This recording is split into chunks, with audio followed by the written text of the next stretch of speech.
പിടിവള്ളി ഇല്ലാതെ നിൽക്കുന്ന സമയത്ത് ഈ രാജ്യത്തെ ഈ സംസ്ഥാനത്തെ ഈ പറയുന്ന ജിഹാദികൾക്ക് കൂട്ടിക്കൊടുക്കുന്ന പണിയാണ് സത്യത്തിൽ ഇവിടുത്തെ ഈ UDF-ന്റെ വക്താക്കൾ VD സതീശൻ ചെയ്തുകൊണ്ടിരിക്കും. ഇതിന് നമ്മൾ കൂട്ടുനിൽക്കാൻ പാടില്ല. നിങ്ങൾക്ക് RSSുമായിട്ട് എന്താണ് വേർതിരിക്കാനുള്ളത് എന്ന് ഈ പറയുന്ന 3 കാര്യങ്ങളിൽ നിങ്ങൾക്ക് ഒരു ക്ലാരിറ്റി നിങ്ങൾക്ക് കൊണ്ടുവന്നാൽ നിങ്ങൾ തനിയെ ജമാഅത്ത് ഇസ്ലാമി എടുത്ത് കളയും. പക്ഷെ നിങ്ങൾ അതിന് ശ്രമിക്കുന്നില്ല, പകരം ഈ തരികട നടത്തിക്കൊണ്ടിരിക്കുന്നു. ഇതാണ് ഇവിടെ നടന്നുകൊണ്ടിരിക്കുന്നത്. ഇത് ജനങ്ങൾ തിരിച്ചറിയണം.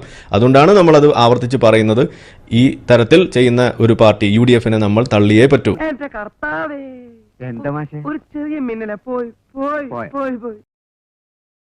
കേരള രാഷ്ട്രീയത്തിലെ ഏറ്റവും വലിയ കള്ളവേഷം മതനിരപേക്ഷതയാണ്. UDF പറയുന്നത് ഞങ്ങൾ വർഗീയതയ്ക്കെതിരാണ്, LDF-ഉം അതുതന്നെ. പക്ഷെ ചോദ്യം ഇതാണ്, ഏത് വർഗീയതയ്ക്കെതിരെ? വോട്ട് കിട്ടുമ്പോൾ വർഗീയത ജനാധിപത്യത്തിനും മതനിരപേക്ഷതയ്ക്കും വഴിമാറുന്നു. ജമാഅത്തെ ഇസ്ലാമിയുടെ പിന്തുണയെപ്പറ്റി ചോദിച്ചാൽ സ്ഥിരം ഡയലോഗ്, ഞങ്ങൾ ചോദിച്ചില്ല, അവർ തന്നതാണ്. അപ്പോൾ ഒരു ചോദ്യം, വോട്ട് വേണ്ടെന്ന് തുറന്നു പറഞ്ഞില്ലെങ്കിൽ അത് അംഗീകാരമല്ലേ? ഒരു മതാധിഷ്ഠിത സംഘടനയുടെ രാഷ്ട്രീയ പിന്തുണ സ്വീകരിക്കുമ്പോൾ അത് മതനിരപേക്ഷം, അത് മറ്റൊരു പാർട്ടി ചെയ്താൽ വർഗീയതയാവും. ഇതാണ് ഇരട്ടത്താപ്പ്. ഞാനൊന്നും പറഞ്ഞിട്ടില്ല. മുതലാളി ഒരു പ്രാവശ്യം പറഞ്ഞിട്ടുണ്ട് ബോട്ടിൽ വെച്ചേ, മുതലാളി മറന്നുപോയതാ. ജമാഅത്ത് ഇസ്ലാമിയുടെ അമീർ വളരെ വ്യക്തമായി മതരാഷ്ട്രവാദത്തെ സംബന്ധിച്ച് അവരുടെ നിലപാട് വ്യക്തമായി പറഞ്ഞു. അവർ ഇന്ത്യൻ രാഷ്ട്രീയ സാഹചര്യത്തിൽ ബഹുസ്വര സമൂഹം നിലനിൽക്കുന്ന ഒരു രാജ്യത്തും ഒരു സംസ്ഥാനത്തും അത്തരമൊരു നിലപാട് ഞങ്ങൾക്കില്ല എന്ന് വളരെ കൃത്യമായി പറഞ്ഞിട്ടുണ്ട്. 40 വർഷം 4 പതിറ്റാണ്ട് കാലം ഇതൊക്കെ ഉപേക്ഷിക്കാത്ത കാലത്ത്, ഈ വാദം അവർക്കുള്ള കാലത്ത് അവർ CPM-ൻ്റെ കൂടെ ആയിരുന്നു. CPM-ൻ്റെ കൂടെ നിൽക്കുമ്പോൾ അവർ മതേതരവാദികൾ, CPM-നെ വിട്ടു കഴിഞ്ഞാൽ പിന്നെ വർഗീയവാദികൾ. ആ നിലപാടിനോട് ഞങ്ങൾക്ക് യോജിപ്പില്ല. അവർക്കിപ്പോൾ ക്ലാരിറ്റി ഉണ്ട്. ഞാൻ പറഞ്ഞല്ലോ, അവർ വളരെ വ്യക്തമായിട്ട് ഞങ്ങളുടെ നിലപാട് ഇതാണെന്ന് പറഞ്ഞിട്ടുണ്ട്. നിന്റെ പരിപാടി തീർത്ത് തരാടാ, ഞാൻ നിന്നെ വിട്ടുന്ന് എന്നെ ഒഴിപ്പിച്ച് തരാടാ.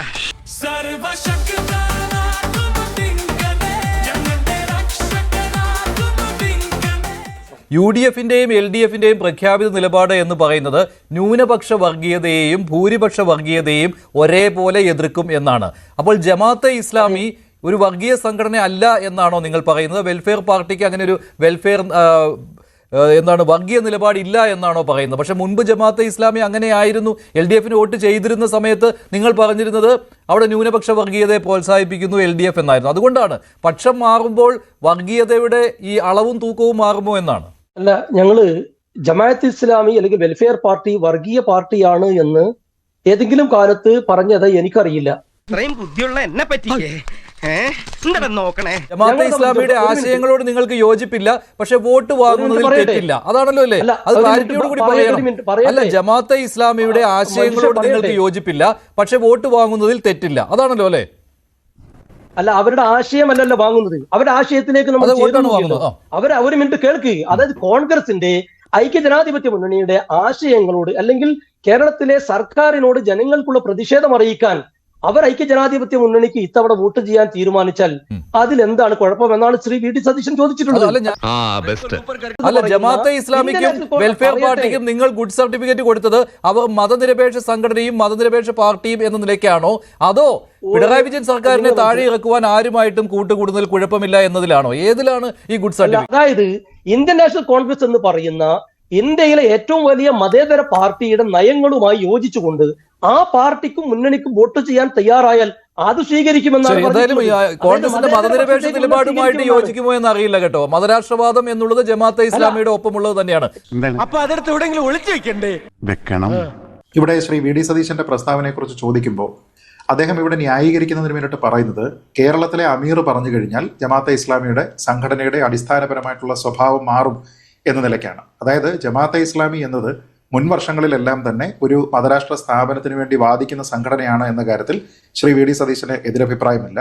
അങ്ങനെ അവർ വാദിച്ചിരുന്ന സമയത്ത് അവർ ഇടതുപക്ഷത്തിനെയാണ് പിന്തുണച്ചത് എന്ന് പറയുന്നു.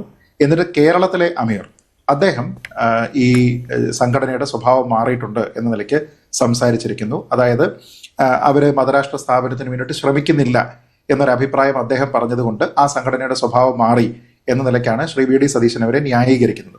എന്താ കാര്യം? നമ്മുടെ രാജ്യത്തിന്റെ ഭരണഘടനയും നമ്മുടെ രാജ്യത്തിന്റെ ഭരണക്രമവും ഭരണകൂടം അത് ദൈവദത്തമല്ല. അപ്പൊ അങ്ങനെയാണ് എങ്കിൽ ഇതിൽ പറയുന്നതനുസരിച്ച് ജമാഅത്തെ ഇസ്ലാമിയിൽ വിശ്വസിക്കുന്ന ഒരാളിന് ഇന്ത്യയുടെ ഭരണഘടനാദത്തമായിട്ടുള്ള ഒരു സർക്കാരിന്റെ ഭാഗമാകാനോ അതിന്റെ നിയമനിർമ്മാണത്തിന് വേണ്ടിയിട്ട് ശ്രമിക്കാനോ കഴിയില്ല. അത് എങ്ങനെ നമുക്ക് ശ്രീ സതീശനോ കോൺഗ്രസ്സുകാർക്കോ വളരെ സെക്യുലർ ആയിട്ടുള്ള ഒരു കാര്യമാണ് എന്ന രീതിയിലത്തേക്കും ഒരു മതേതരമായിട്ടുള്ള സമൂഹത്തിന് വേണ്ടിയിട്ടാണ് അവർ പ്രവർത്തിക്കുന്നത് എന്ന രീതിയിലത്തേക്കും വ്യാഖ്യാനിക്കാൻ കഴിയും എന്നുള്ളതാണ് ഒന്നാമത്തെ. ഒരു മാറ്റവും ഇല്ലല്ലോ. ഇല്ല, ഇതിപ്പോൾ ഇല്ല എന്ന് പറഞ്ഞു എന്ന് പറയുമ്പോൾ ഉണ്ട് എന്നുള്ളത് നമുക്കിവിടെ വ്യക്തമാണ്. അപ്പോൾ ഇല്ല എന്ന് പറയുന്നത് നുണയാണ് എന്നുള്ളതാണ് ഒന്നാമത്തെ കാര്യം. ഇനി ഇല്ല എന്ന് പറയുന്ന രീതിയിലുള്ള ഒരു സംഗതി RSSന്റെ ഭാഗത്തു നിന്നുണ്ടായാൽ അവരെയും കൂട്ടുപിടിക്കുമോ? ഇതാണ് നമുക്ക് അറിയേണ്ട ഒന്നാമത്തെ കാര്യം.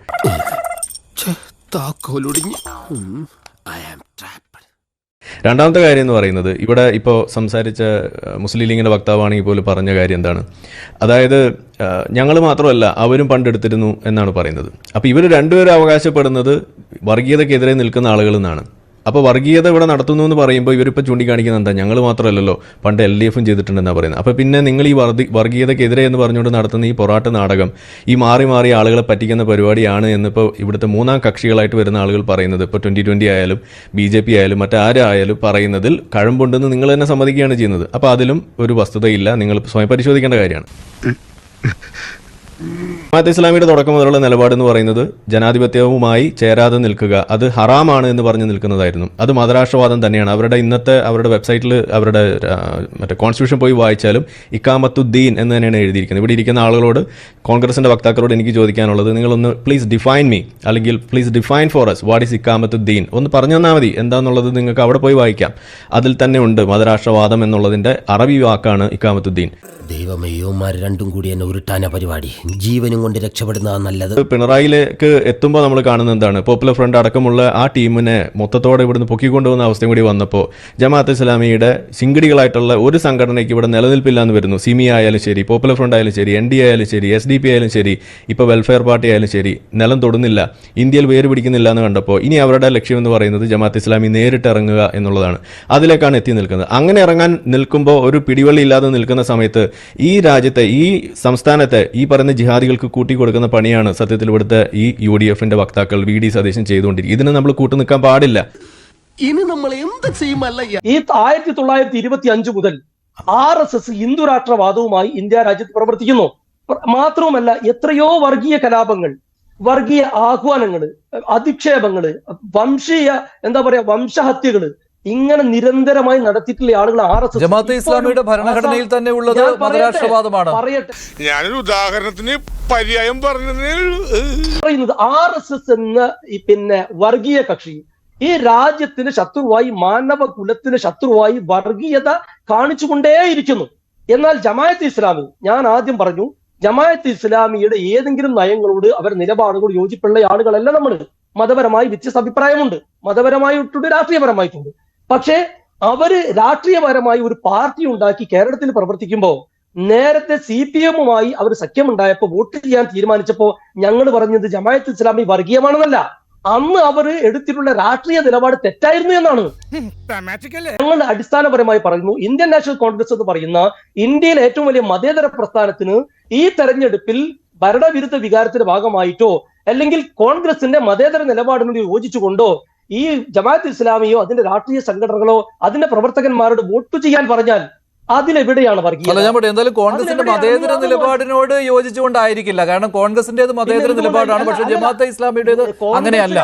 അല്ലല്ലോ, ജമാഅത്തെ ഇസ്ലാമിയുടെ അങ്ങനെയല്ല. ഈ കാര്യത്തിൽ പറയാം, അല്ല, പിണറായി സർക്കാരിനെ താഴെ ഇറക്കുവാൻ യോജിക്കുന്നു എന്ന് പറഞ്ഞാൽ ശരി, അതൊക്കെയാണ്. പക്ഷെ അത് മാത്രമല്ല, അങ്ങനെ പറഞ്ഞാൽ പോരാ. അല്ല, മതനിരപേക്ഷതയിലേക്ക് പോകരുത്. അങ്ങനെ തരാതരം പോലെ മാറ്റാവുന്നതല്ല ഇത്. മതനിരപേക്ഷതയും വർഗീയതയും ഇത് തരാതരം പോലെ മാറ്റി കളിക്കുവാനുള്ളതല്ല കേട്ടോ. അല്ല, നിങ്ങൾ അങ്ങനെ വർഗീയ ചാപ്പ കുത്താൻ നോക്കണ്ട. അവരേതെങ്കിലും രീതിയിൽ കേരളീയ സമൂഹത്തിൽ വർഗീയ കലാപത്തിനോ വർഗീയ പ്രചരണത്തിനോ കൂട്ടു നിന്നിട്ടുണ്ടോ? ഇതിനാണ് അവനവൻ പാരാന്ന് പറയുന്നത്. അല്ല, അങ്ങനെയാണെങ്കിൽ എനിക്ക് ശ്രീ ഷാക്കറിനോടുള്ള ഒരു ചോദ്യം, 2014 എന്തിനാണ് അന്നത്തെ മുഖ്യമന്ത്രിയായിരുന്ന ശ്രീ ഉമ്മൻചാണ്ടി ജമാഅത്തെ ഇസ്ലാമിക്കെതിരെ അഫിഡവിറ്റ് കൊടുത്തതെന്നൊന്ന് പറയാമോ? അന്ന് ശ്രീ രമേശ് ചെന്നിത്തലയായിരുന്നു ആഭ്യന്തരമന്ത്രി. ഒന്ന് പറയാമോ? അതിനെക്കുറിച്ച് അറിയാമോ? ഒരു വ്യക്തി ഈ ജമാഅത്തെ ഇസ്ലാമിയുടെ ഇടപാടുകളെല്ലാം അന്വേഷിക്കേണ്ടതാണ് എന്ന് പറഞ്ഞിട്ട് കോടതിയെ സമീപിച്ചപ്പോൾ കോടതി സംസ്ഥാന സർക്കാരിനോട് അഭിപ്രായം ചോദിച്ചു. അന്ന് ജമാഅത്തെ ഇസ്ലാമിക്കെതിരെ, ജമാഅത്തെ ഇസ്ലാമി നിരോധിക്കപ്പെടണമെങ്കിൽ നിരോധിക്കപ്പെടേണ്ട സംഘടനയാണ് എന്നും അവരെ വർഗീയ സംഘടനയാണ് എന്നും പറഞ്ഞുകൊണ്ട് അഫിഡവിറ്റ് കൊടുത്തിരുന്നത് ഉമ്മൻചാണ്ടി സർക്കാരാണ്. നിങ്ങളുടെ പിന്തുണ അന്നും ഉമ്മൻചാണ്ടി സർക്കാരിന് തന്നെയായിരുന്നു. ശ്രീ രമേശ് ചെന്നിത്തല എന്ന ആഭ്യന്തരമന്ത്രിയായിരുന്നു. ആ അഫിഡവിറ്റിനെ കുറിച്ച് വല്ലതും അറിയാമോ?